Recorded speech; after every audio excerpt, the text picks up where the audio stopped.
দারুলুম দেওবন্দের পেছনে একটা মাকবারা আছে। আমি মারফুস সুনান আসরের পরে ওখানে বসে বসে পড়ছিলাম, কেউ নাই, কবরস্থান। আমি কবরস্থানের মধ্যখানে রাস্তা আছে, বসে বসে পড়ছিলাম। এমন সময় আমার পেছন দিয়ে হঠাৎ করে হাঁটতে ঢুকছেন আল্লামা আনজার শাহ কাশ্মীর। আনোয়ার শাহ কাশ্মীর রহমতুল্লাহ সাহেব জাদা, নাম কি? আনজার শাহ কাশ্মীরি। আমি যে পড়ছিলাম ওটা চেহারার মধ্যে ভাইসা উঠছে। এমন সময় আনজার শাহ কাশ্মীর ঢুকছে। ওরে সুবহানাল্লাহ, তাড়াতাড়ি দাঁড়াইছি, মুসাফা করতে হাত বাড়াইছি। হযরত বলতেছেন হ্যাঁ পড়তে হো, দারুলুমে পড়তাম। আচ্ছা ঠিক আছে, এটা তো গেছে গা। হযরত হাঁটতে গেছে। এই কিতাবটার মধ্যে লিখছে যে হাইয়া শব্দটা, হাইয়া বলেন, হাইয়া, হাইয়া মানে আসো, ইতে মানে আসো, তাল মানে আসো। লেকিন আল্লাহ হাইয়া বলেছেন কেন? হাইয়ার মধ্যে ভালোবাসা বেশি। সুবহানাল্লাহ। হাইয়া আলাস সালাম মানে এই নামাজের দিকে আসো না।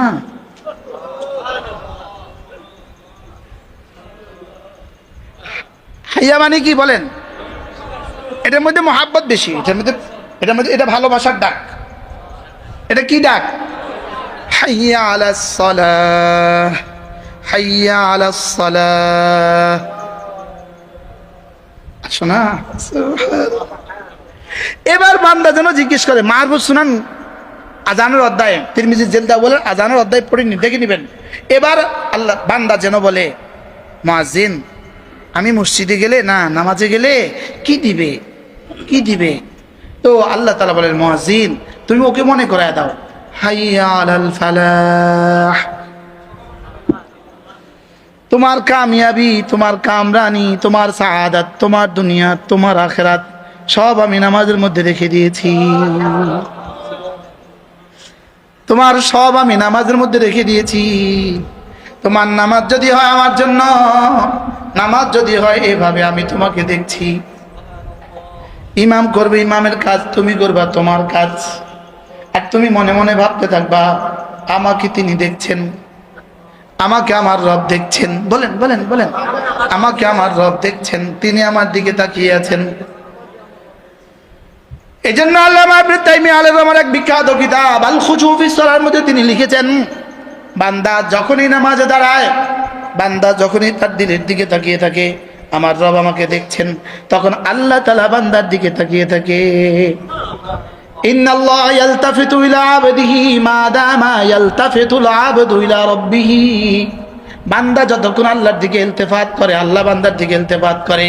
বান্দা আল্লাহর দিকে ইলতিফাতে যাহিরি পারবে না, বান্দা করবে ইলতিফাতে বাতিনি, আল্লাহ করবে ইলতিফাতে যাহিরি এবং বাতিনি।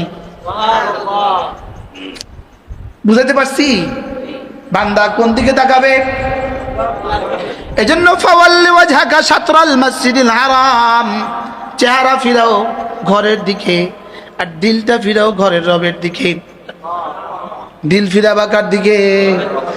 আমি হযরত মাওলানা এনামুল হাসান রহমাতুল্লাহ জবান থেকে নিজ কানে শুনছি, হযরত বলেন চেহারা কি রুখ अल्लाह की घर की तरफ और दिल की रुख करो रब्बे বাইতুল্লাহ की तरफ।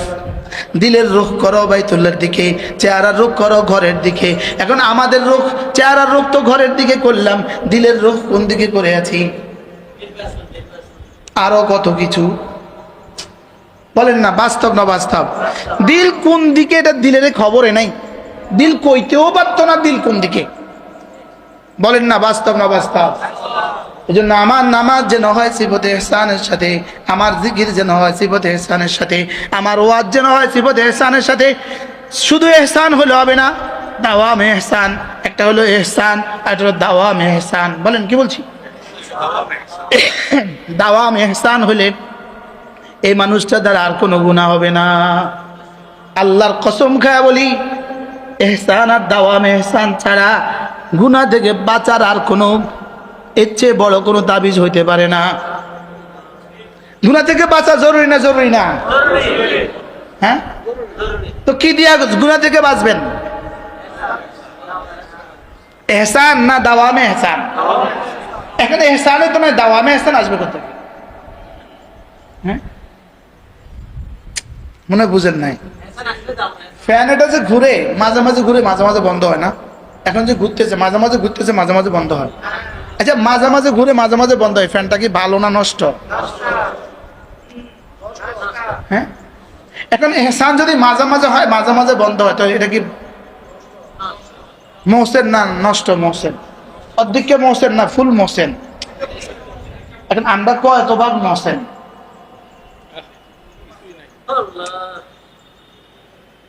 একটু বুঝেন না, একটু বুঝেন না। আমরা কি শুধু আজের লেগে কি এত কষ্ট করি? আনে নিয়ম করে শুধু আওয়াজের লেগে আনে না।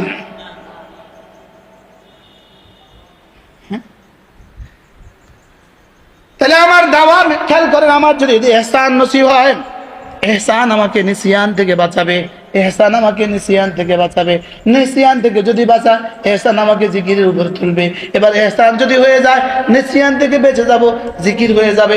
এই তিনটা যদি হয়ে যায়, আমি আইসিয়ান থেকে বেঁচে যাব। মুফতি সাহেব কি কি বলছি বলেন? এহসান হয়ে গেলে নিসিয়ান থেকে বাঁচবো, নিসিয়ান হয়ে গেলে জিকির হয়ে যাবে, জিকির হয়ে গেলে গাফলত থেকে বেঁচে যাব, আর গাফলত থেকে বেঁচে গেলে আইসিয়ান থেকে বেঁচে যাব। শুরুতে এহসান, শেষে আইসিয়ান। তো এহসান থেকে এহসান হয়ে গেল, তাহলে কি থেকে বাঁচবেন? নিসিয়ান। ওয়ালা তাকুনু কাল্লাযীনা নাসুল্লাহ, নিসিয়ান থেকে বেঁচে গেলেন। এবার নিসিয়ান থেকে বেঁচে যান, এবার জিকির হয়ে যাবে। তাহলে ওয়ালা তাকুম মিনাল গাফিলিন, গাফলত থেকে বেঁচে যাবেন। এবার এসিয়ান, এবার শেষ এসিয়ান হলো গাফলতের, গাফলতের ফলাফল হলো এসিয়ান। বুঝতে পারি না।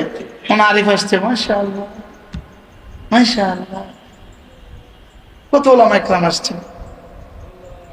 এখন এসিয়ান নাফরমানি আছে না নাই? আমাদের থেকে নাফরমানি সারজাদ হচ্ছে না? হচ্ছে না? কি নাফরমানি আরবি কি? এসিয়ান। নাফরমানি আরবি কি? তাহলে এসিয়ান কেন হয়? গাফলতের কারণে। গাফলত কেন হয়? আল্লাহকে ভুলে গেছি কারণে। আল্লাহ ভুলে গেছি কেন হয়েছে? এহসান না থাকার কারণে। বুঝাতে পারলাম না? বুঝাতে পারছি? যদি কষ্ট মষ্ট করি, সিফাতে এহসান আল্লাহ দিয়ে দেয়, তত সাচ্ছে, তত নেসিয়ান থেকে বেঁচে গেলাম। নেসিয়ান থেকে যদি বেঁচে যাই, তো জিকিরে দাওয়াম হয়ে গেল, দাওয়ামে জিকির হয়ে গেল। দাওয়ামে জিকির থেকে বেঁচে গেলে গাফলতের গজব থেকে বেঁচে গেলাম, গাফলতের গজব থেকে বেঁচে গেলে এসিয়ান থেকে বেঁচে গেলাম। এবার ঈমান, আমল, তাকওয়া, ইহসান হয়ে গেল, সোজা জান্নাতে চলে গেলেন।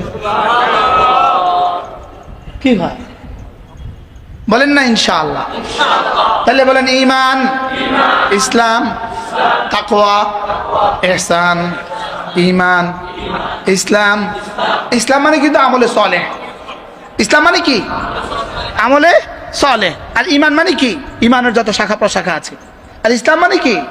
আমলের যত শাখা প্রশাখা কি আছে। এবার তাকওয়া মানে কি? সমস্ত গুনাহ থেকে বেঁচে থাকা। এবার ইহসান মানে কি?